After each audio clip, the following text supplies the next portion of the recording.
morning, dear student. I am Banpal Maurya. Today, in class 12th, we read about male reproductive organ of human being. आज हम लोग male reproductive organ human being के male reproductive organs को हम study करेंगे। तो यहाँ पे आप देखिए कि ये जो फिगर डिपिक्टेड है ये मेल रिप्रोडक्टिव पार्ट का है। तो ये मेल रिप्रोडक्टिव पार्ट के दो ऑर्गन्स हैं, ठीक है।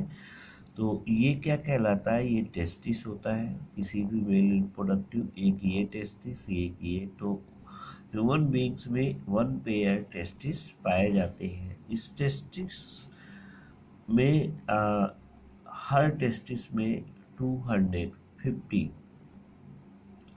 टेस्टिकुलर लोब्यूल्स पाए जाते हैं या चैम्बर पाए जाते हैं, जिसको हम टेस्टिकुलर लोब्यूल्स कहते हैं। और ये आपका ये छोटी छोटी डक्ट होती है जिसको रेटी टेस्टिस कहा जाता है, ठीक है। ये टेस्टिस है, ये पूरा राउंड स्ट्रक्चर, इसको हम टेस्टिकुलर लोब्यूल्स कहते हैं। टेस्टिकुलर लोब्यूल्स की संख्या कितनी होती है, 250 होती है, ठीक है, टोटल एक टेस्टिस में। तो दोनों टेस्टिस में मिला के 500 टेस्टिकुलर लोब्यूल्स होते हैं। अब ये जो है टेस्टिस में छोटी छोटी डक्ट पाई जाती हैं जिसको रेटी टेस्टिस कहते हैं। ये छोटी छोटी डक्ट्स एक बड़ी डक्ट में ओपन होती हैं जिसको हम वासा इफेरेंटिया कहते हैं। क्या कहते हैं, वासा इफेरेंटिया। फिर इसके बाद ये जो पार्ट होता है इसको हम इपिडिडाइमिस कहते हैं। और इपिडिडाइमिस हाईली कन्वोल्यूटेड ट्यूब्यूल्स होती है जो आगे की तरफ बढ़ती है और यही बाद में चेंज होती है किसमें, वास डिफरेंस में।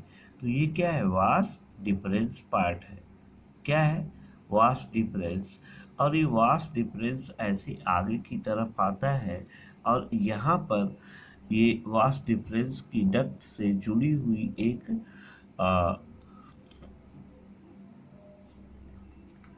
वेस्किल होती है जिसको हम कहते हैं सेमिनल वेस्किल ग्लैंड, ठीक है। इसको हम क्या कहते हैं, सेमिनल वेस्किल ग्लैंड। तो इस प्रकार से वन पेयर टेस्टिस हो गया आपका, ठीक है। अब फिर इसके बाद इससे भी ये जो डक्ट निकलती है इसको हम कहते हैं वास डिफरेंस। तो ये वन पेयर क्या हो गया आपका सेमिनल वेस्किल। उसके नीचे की तरफ ये डक्ट पाई जाती है या एक ग्लैंड होती है जो 5 लोब्ड होती है, इसको हम प्रोस्टेट ग्लैंड कहते हैं। और उसके नीचे क्या होती है, बल्बो यूरिथ्रल ग्लैंड होती है। और ये लास्ट जो ट्यूब लाइक स्ट्रक्चर जो मसल्स के द्वारा क्या होती हैं, कवर्ड की जाती है, ये यूरिथ्रा कहलाती है ओपनिंग इसकी। और इसको हम कहते हैं ग्लैंस पेनिस। तो इस प्रकार से इसका ये स्ट्रक्चर हो गया। तो हम यहाँ पर अलग अलग पढ़ेंगे male reproductive organ of human being. तो चलिए अब हम देखते हैं मेल रिप्रोडक्टिव ऑफ, ये तो फिगर था इसका मेल रिप्रोडक्टिव पार्ट का। तो अब आप देखिए male reproductive organs of human beings.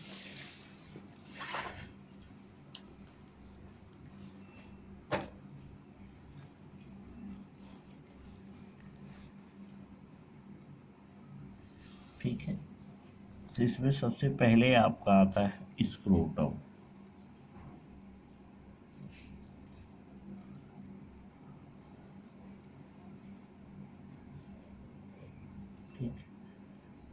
Scrotum क्या होता है, ठीक है ना।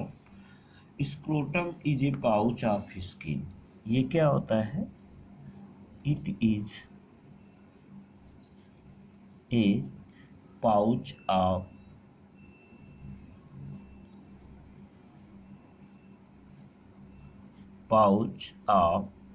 स्किन। ये स्किन का एक पाउच होता है, ठीक है ना। और ये पाउच का जो स्किन होता है,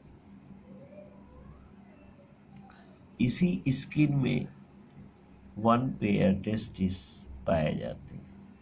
one pair testis are present. ठीक है। अब ये स्क्रोटम कैविटी होता है, ठीक है, इसी में टेस्टिस क्या होता है, प्रेजेंट होता है। ठीक है। अब ये टेस्टिस एब्डोम, ये जो सैक लाइक स्ट्रक्चर स्क्रोटम होता है, ये एब्डोमिनल कैविटी से क्या करता है, हैंगिंग डाउन करता है। It hang down,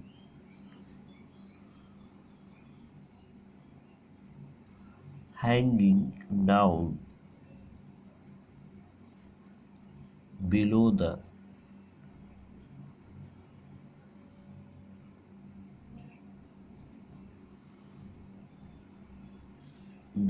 abdominal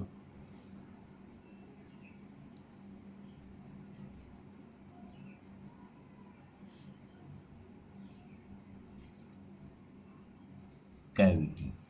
abdominal cavity से क्या करता है, नीचे की तरफ लटकता हुआ होता है। And these cavity attach to inguinal canal, ये कैविटी किससे अटैच होती है, एब्डोमिनल कैविटी से स्क्रोटम कैविटी एक ट्यूब के द्वारा जुड़ी होती है, जिसको हम कहते हैं it attach to scrotum,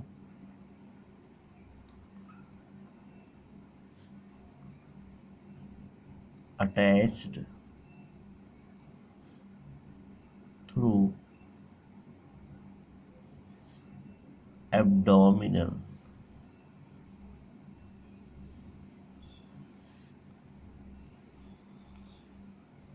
cavity called inguinal canal, उसको हम कहते हैं इंग्यूनल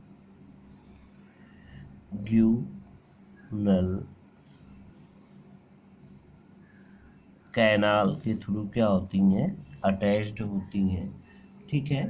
अब ये आप कहेंगे कि टेस्टिस एब्डोमिनल कैविटी से बाहर स्क्रोटम में क्यों लटका होता है, ठीक है ना।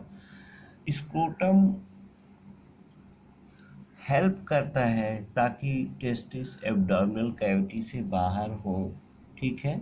ये मेंटेन करता है लो टेम्परेचर को, और इसमें टेस्टिस का टेम्परेचर बॉडी टेम्परेचर से 2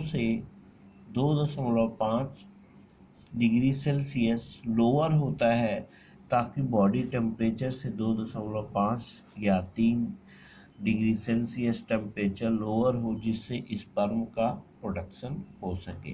तो we can say that each testis of human beings hanging down through abdominal cavity and it is present in the scrotum sac. These hanging down property is for the maintenance of low temperature of testis from body temperature about 2 to 3 degree Celsius, because at lower temperature of body the sperm are properly formed.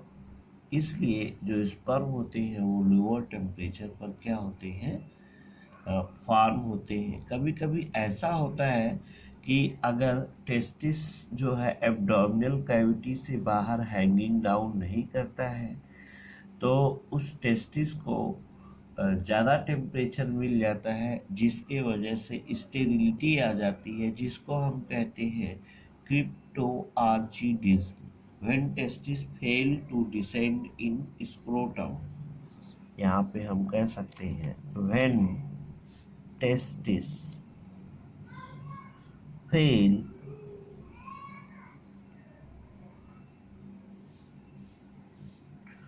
To descend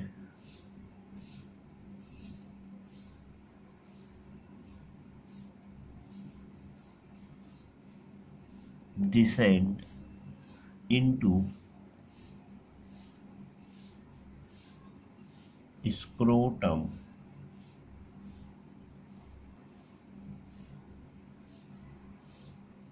it is called cryptorchidism.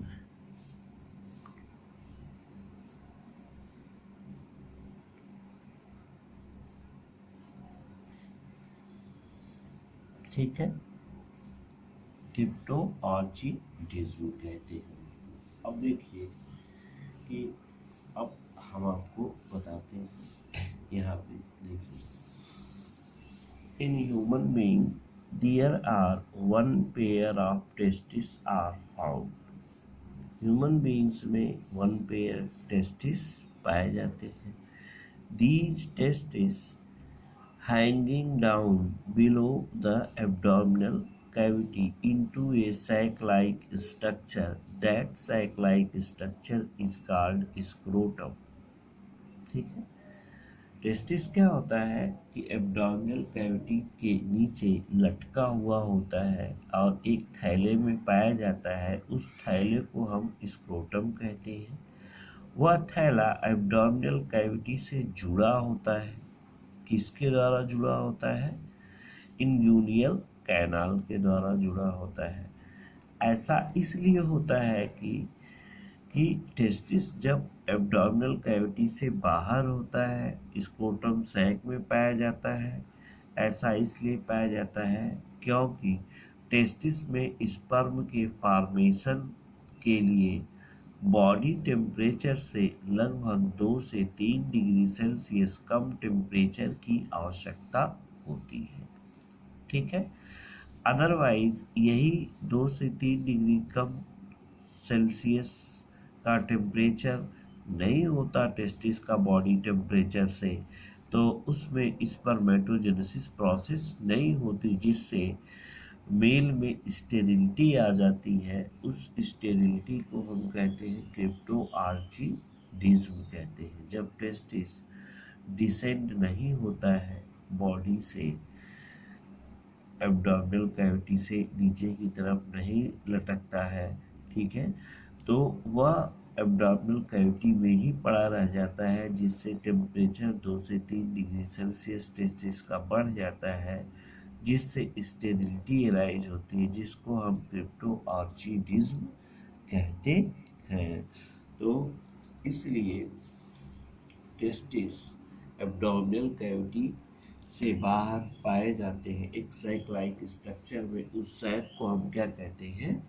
Scrotum कहते हैं। तो one pair testis found in A pouch like cavity that is called scrotum and it hanging down the abdominal cavity।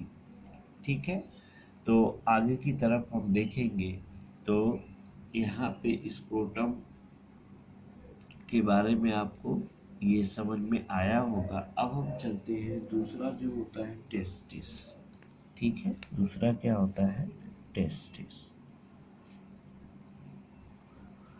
Main reproductive part जो होता है वो क्या होता है? टेस्टिस। तो यहाँ हम देखेंगे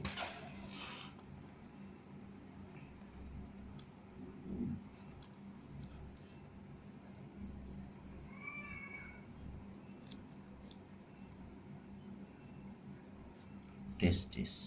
ठीक है, तो यहाँ देखिए स्टूडेंट, टेस्टिस क्या होता है? तो टेस्टिस इज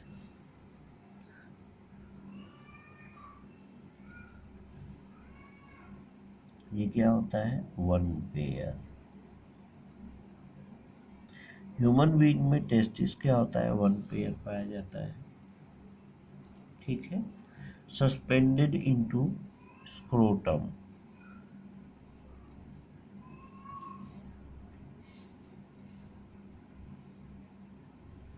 इनटू स्क्रोटम किसमें पाया जाता है? स्क्रोटम में ये सस्पेंडेड होते हैं। ठीक है, अब ये फाइबर मस्कुलर स्ट्रक्चर से अटैच्ड होता है एब्डोमिनल कैविटी से, जिसको हम स्पर्मेटिक कार्ड कहते हैं। It attach to abdomen. It attached to abdomen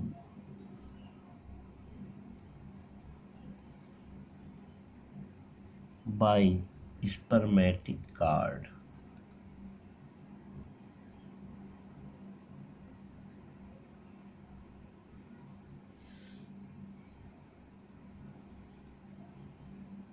spermatic cord से जुड़े होते हैं। ठीक है। टेस्टिस की साइज क्या होती है? साइज, इसकी साइज जो होती है वो 4 to 5 सेंटीमीटर लॉन्ग होती है। ठीक है। इसकी वाइड कितनी होती है? 2 to 3 सेंटीमीटर वाइड होती है।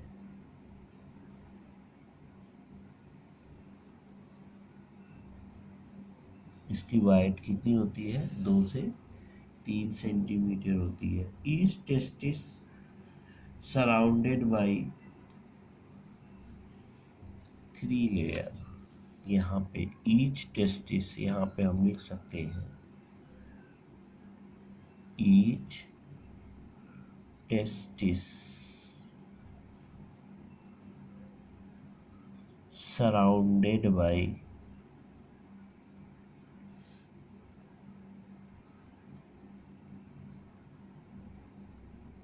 3 लेयर। हर टेस्टिस 3 लेयर के द्वारा सराउंडेड होती है। आउटर लेयर जो होती है जिसको हम ट्यूनिका आउटर, ठीक है, जिसको हम कहते हैं ट्यूनिका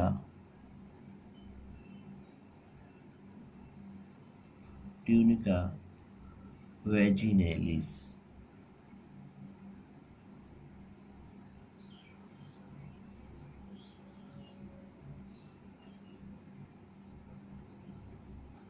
ट्यूनिका वेजिनेलिस होती है। फिर इसके बाद मिडल लेयर जो होती है,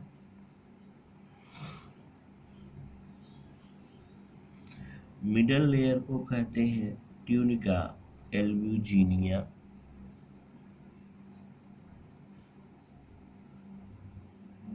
ट्यूनिका एल्ब्यूजिनिया।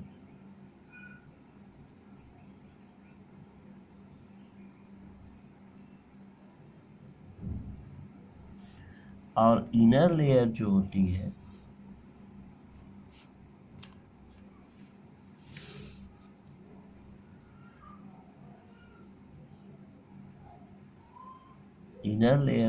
है उसको हम कहते हैं ट्यूनिका वैस्कुलोसा।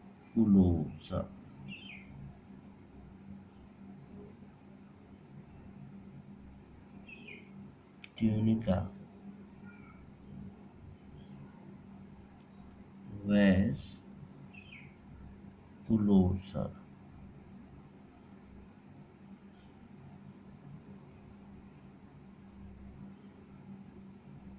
तो ये 3 लेयर होती है जिससे टेस्टिस क्या होता है? सराउंड होता है। आगे की तरफ हम चलते हैं डियर स्टूडेंट। आगे की तरफ हम देखते क्या है कि each testis divided into each testis contain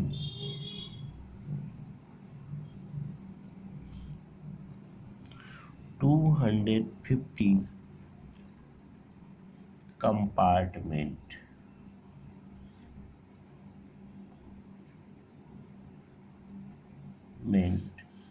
that is called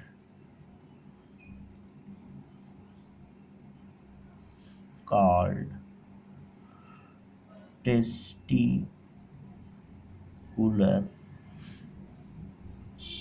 lobules। ठीक है। हर टेस्टिस में 250 कंपार्टमेंट होते हैं जिसको हम टेस्टिकुलर लोब्यूल्स के नाम से जानते हैं। ठीक है। अब each lobule contain each lobule contain, हर लोब्यूल्स में 1 to 3 सेमनीफेरस ट्यूब्यूल्स पाई जाती हैं। क्या पाई जाती हैं? सेमनीफेरस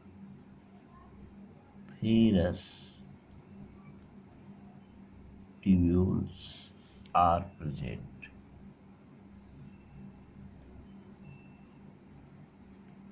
ठीक है, हर लोब्यूल्स में क्या पाई जाती हैं? 1 से 3 सेमनीफेरस ट्यूब्यूल्स पाई जाती हैं। ठीक है, अब यहाँ पे आप देखेंगे कि इस सेमनीफेरस ट्यूब्यूल्स में क्या क्या होते हैं। ठीक है, यहाँ पे आप देखिए कि सेमनीफेरस ट्यूब्यूल्स पाई जाती हैं। ठीक है, तो each lobules contain 1 to 3 seminiferous tubules. दूसरा क्या होता है? Blood vessels, blood vessels.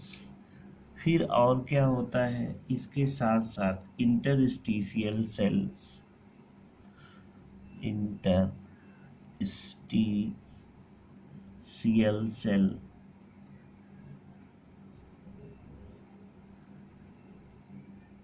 Sales, और ये इंटरस्टिशियल सेल्स लीडिंग सेल्स कहलाती हैं। सेल्स ऑफ लीडिंग, इसको क्या कहते हैं? Cells of leading.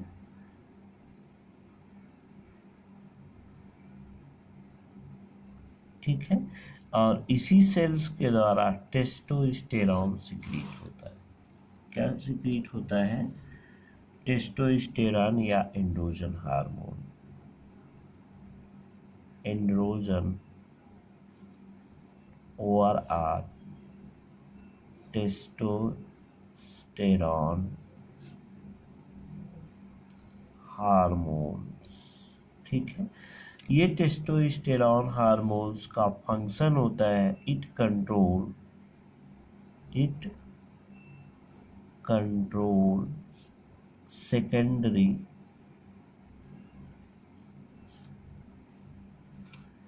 Sexual character of male. ये secondary sexual character of male को कंट्रोल करता है, जैसे दाढ़ी का आना, मूंछ का आना, आवाज़ भारी होना। ठीक है, development of other organs, reproductive part. ठीक है, अब इसमें आप देखते हैं कि सेमनीफेरस ट्यूब्यूल्स, जो सेमनीफेरस ट्यूब्यूल्स होती हैं उसमें 2 टाइप्स की सेल्स पाई जाती हैं।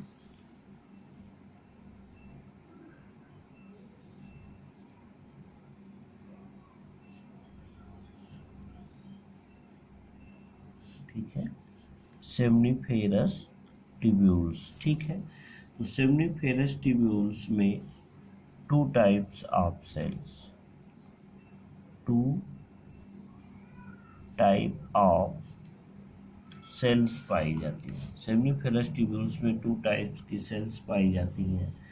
एक सेल्स होती है जो मेन होती है, जिसको हम कहते हैं spermatogonia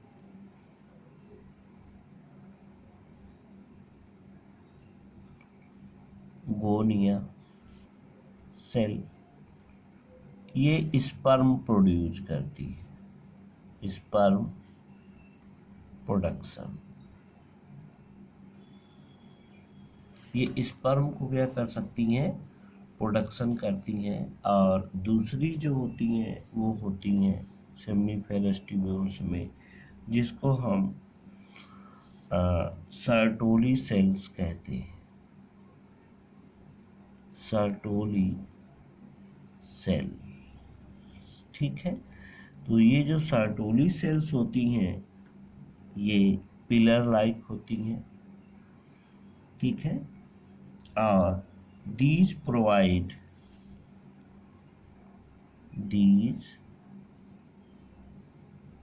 provide support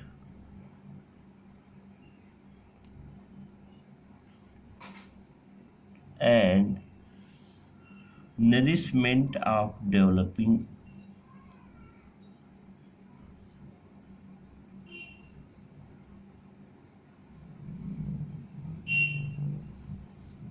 of developing sperm। तो यहाँ हम देखते हैं कि सेमनीफेरस ट्यूब्यूल्स में दो प्रकार की सेल्स पाई जाती हैं, स्पर्मेटोगोनियल सेल्स जो स्पर्म का प्रोडक्शन करती हैं, और दूसरी सेल्स होती हैं जिसको हम सर्टोली सेल्स कहते हैं। ये सर्टोली सेल्स डेवलपिंग स्पर्म को न्यूट्रिशन प्रोवाइड करने का काम करती हैं तथा उनको सपोर्ट करती हैं न्यूट्रिशन प्रोवाइड करने के लिए। तो इस प्रकार से ये टेस्टिस हो गया आपका। नेक्स्ट डे हम आपको बताएंगे इपीडिडाइमिस, जो तीसरा पार्ट होता है इपीडिडाइमिस का, उसको हम आपको बताएंगे। तब तक के लिए धन्यवाद।